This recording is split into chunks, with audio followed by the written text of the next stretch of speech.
Okay, welcome to part one of our Zoom, how to Zoom training. In this video, we're going to talk about the settings, how to set and fit your settings to what you need, and then make adjustments according to how you use your Zoom.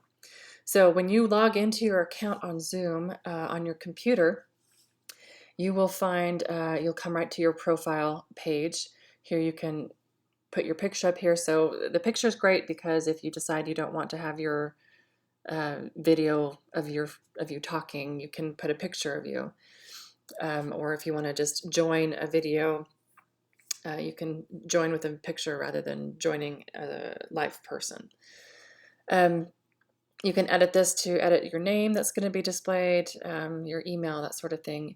Your personal meeting ID is also editable. So I actually use my phone number because it's easy for me to remember. So when I give the link to someone, then I can just remember off the top of my head what it is. So it's always going to be https zoom.us/j/ and then your ID number. So if we click the edit, you can see here, you can use it for, I like to use it for the personal meeting ID, which I'll explain in a few minutes, for instant meetings. Your sign-in email, this tells you what your account type is, what your features are. Right now I have a webinar option with up to 100 people. I can host unlimited minutes, which means I get more than the basic 45-minute free account option. And we have a 100 meeting capacity and a 100 attendees for the webinar capacity. Now, with the new offer that's going on right now for the wellness advocates, this is 200 for the meetings, and it's 1,000 for the webinar. So that's really amazing. Okay, then we want to set it to your time zone, or the time zone that you want your Zoom meetings to register with. So it will connect with your calendar, or you can opt to have it connect with your calendar. And so you want it to coincide with the time zone in which you're going to have the meeting. For me, because I do a lot of Zooms overseas, so I'm in Utah, so I keep it with Mountain Time, and then I just know, I schedule it for my own time zone, but then I know what time it's going to be overseas, and I give you guys the different time.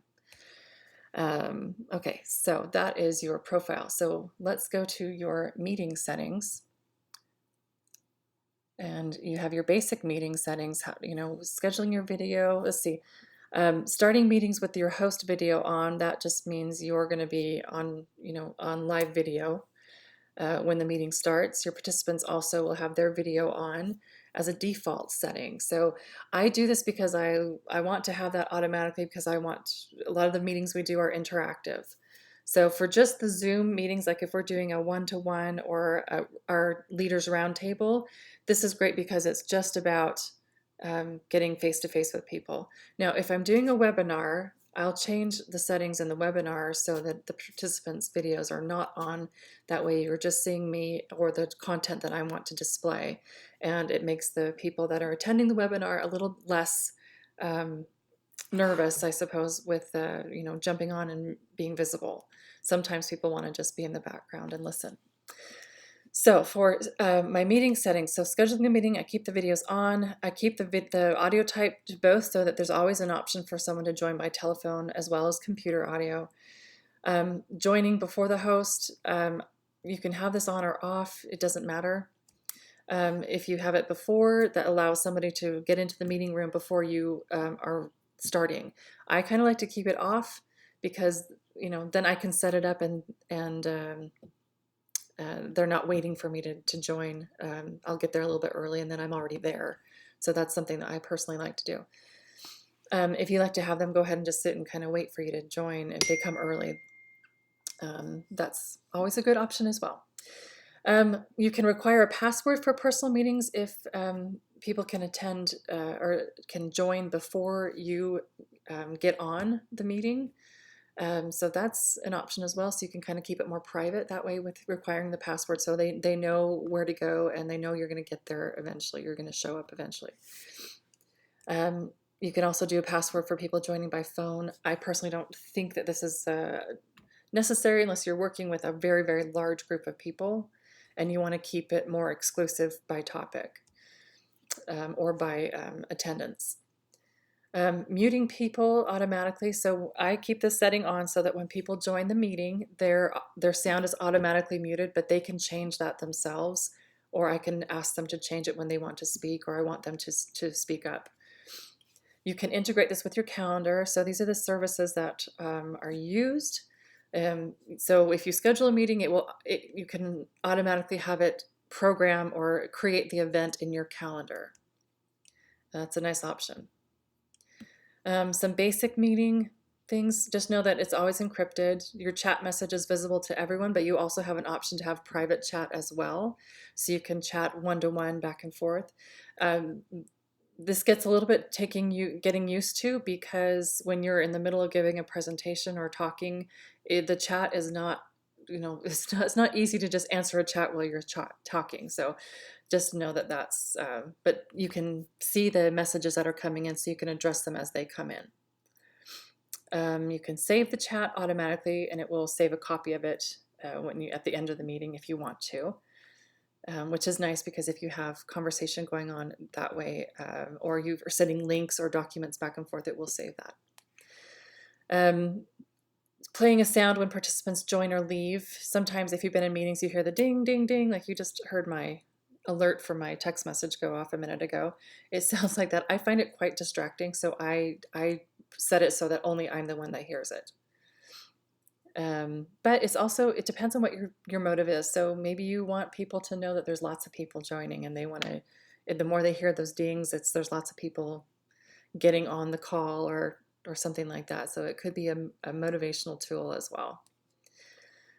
File transfers, again, through the chat option, you can send documents back and forth, feedback back to Zoom if you want to. The rest of these things are kind of, may or may not use them. The co-host is just if you're adding somebody else into hosting the meeting that you have. You can have more than one host, and that just means that they also have the same controls that you do, and they can take over the control of the windows or the sharing or the sound. You can add polls, which I will show you in a little bit, and probably in another video. And the polls are really fun. It gets some interaction going on, so you can ask questions to the attendees if you're having something specific, or you want specific feedback, or you're going for some gaming or things like that can bring interaction and fun into the meeting. You can allow to share Zoom windows and desktop sharing. I choose not to do this, because I want to have the control over what's going on.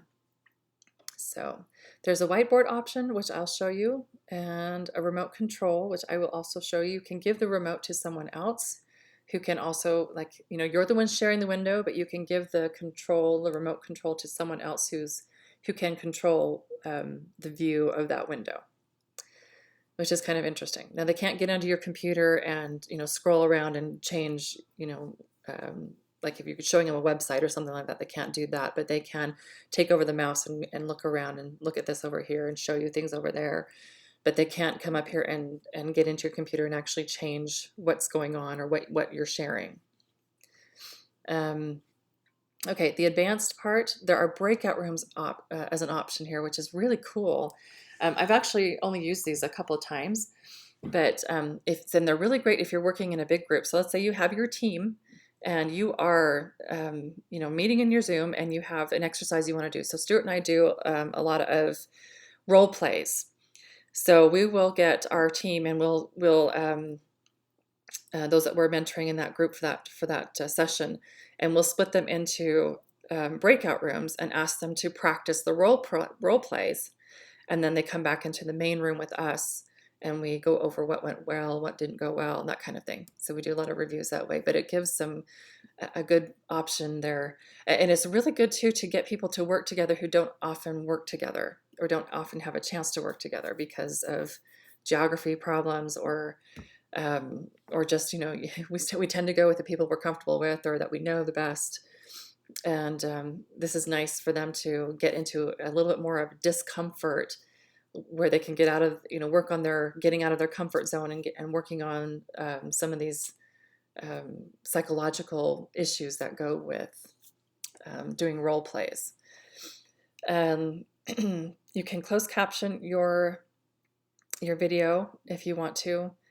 And then we have options for, HD quality. Do you want a virtual background? I actually, I don't recommend the virtual background. I haven't figured out how to use it yet. But you have to have like a green screen behind you, and then you put the picture on, and then you can come into the picture, and then it sets up. So I don't have that set up in my room, so you get to see my office. Let's see, identifying guest participants in the meeting and webinar, so we can do that. Auto chat or auto answers in the group. Excuse me. Allowing for this sound options here. So I always offer to have them select the stereo audio, because you want the best quality sound as possible. But they can select their, whatever sound that they would like. Screen share. So I like the screen share option. So it's not just me. I give the option so anybody in our Zoom meeting can share their screen, and that works well for our team meetings. So that's kind of that option there. There's a waiting room, so you can have people wait in a waiting room and then admit them into the meeting individually. That's cumbersome to me, so I don't use the option, but it might be a good idea if you're limiting people to how many can be in your meeting at one time. So they can go and they can wait, and hopefully they get in, that kind of option. Show a join from your browser link. So I always think this is good, because I want people to use their devices if possible, and they can just click the link. And then live streaming. So this is part of the package that we have with the doTERRA Wellness Advocate offer. And this is really, really cool. So you've seen people do videos on Facebook before, and there's live videos, but live videos just is a camera of you. And you're talking to the camera, and all they can see is you if you're doing Facebook Live. Now, by using the Zoom option and using Workplace by Facebook, you can actually do a Zoom video live on Facebook, and then you get to show your content or your screen, and not just you. So it's doing a Zoom, but it shows it live on Facebook. So it's very cool. So it's a great option to do for team trainings in your groups, or for like mini classes or things like that, where you have like a scheduled class with your attendees ready to go. Here's your email settings. You can be notified when your recording is finished. You can choose to record your videos. You can choose not to record your videos. I always record the videos, because you just never know. There might be something really good that we discussed that was not planned, and you want to maybe go back and review those things. So I like to have that, but if we don't keep them, I trash them. When attendees join the meeting before the host, you can be notified by email. I get that too. I like that. When a meeting is canceled, or when an alternative host is removed from a meeting, you can have those email notifications as well. So you're just on top of what's going on with your Zoom meetings. And here this is the invitation. You can edit, and you can choose the language you want. You can edit it here. So this is what it looks like in English. And then it will put the person's name there, and then it invites you the topic and the time, which you will put, you'll enter those things in a separate window. I'll show you in a minute. And then the join link here will automatically come up. And then these are the call-in numbers. And then your meeting ID will automatically come up in this place here, plus the international numbers link. So that's what that looks like there. If we put that into, let's try German, it will come up with the German invitation as well. So you can you can copy this and paste it, or you can choose however you want to invite people. And like in our case, maybe we're using a couple different languages, we send that invitation to everyone. Okay, that is the basics of the settings for your account, your meeting settings, and the recording settings and the webinar settings. So let's go to recording here. The recording options, local recording. So local recording means that's going to be saved to your computer, to your hard drive in your computer, or your, maybe saved to your desktop or something. So I put that on because I want a local recording for it. You have an option to do cloud recording, so you can save it to the cloud. And because I have both of these clicked, when my meeting is over and or when I start the recording of the videos, I can choose where I want to save it, whether it's cloud or local. Of course, with our offer with the doTERRA Wellness Advocate account, we get unlimited cloud recording or cloud space for our recordings, which is incredible because they charge you an arm and a leg to host it in the cloud. But the cloud is nice because you can pull from it anywhere, and it has a link separate to itself, kind of like a YouTube video, where you can just send a link and Zoom's already hosting the video, so you don't have to upload it to YouTube, or you don't have to send somebody a huge file to download and watch this video. It's just right there in the cloud. So this is a really, really amazing offer that's included with this doTERRA Wellness Advocate account. You can choose how you want the recordings to look. So do you want the active speaker view? I do. I want to record the gallery view as well. The gallery is like everybody's pictures.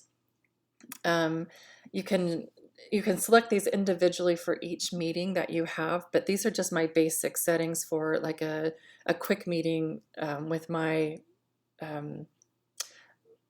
my personal meeting room is what it's called. You can record an audio only file, so maybe somebody who doesn't have their device nearby or can't get to it, they can at least, they can't watch the video for some reason, they can at least listen to the audio of the meeting. So that's handy, and maybe that's an easier way to host the recordings of your meetings. You can save the chat text from each meeting. You can add a timestamp so you know when this was going on, or when the video was, and you can record thumbnails as well, which is kind of nice. So it gives you a picture of what the video is when you send it out or advertise it. You can choose to automatically record your meetings. I usually have this, but I have it in settings in another place, which I will show you shortly. You can share your cloud recordings just with members of your account, but this is a kind of more of a business account option. So members of your account, you're going to be the only one on your account. And then unless you pay for more people to join you, which might be a possibility with this new doTERRA Wellness Advocate option here. I will find out more about that. You can opt to delete your recordings after so many days, so your storage doesn't get backed up.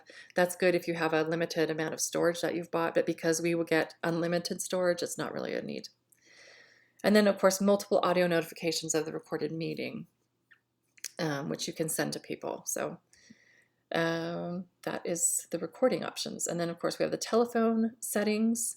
So you can choose a third-party audio. I just use what is on Zoom because this is a little bit too complicated for me, and it's usually for a third-party host.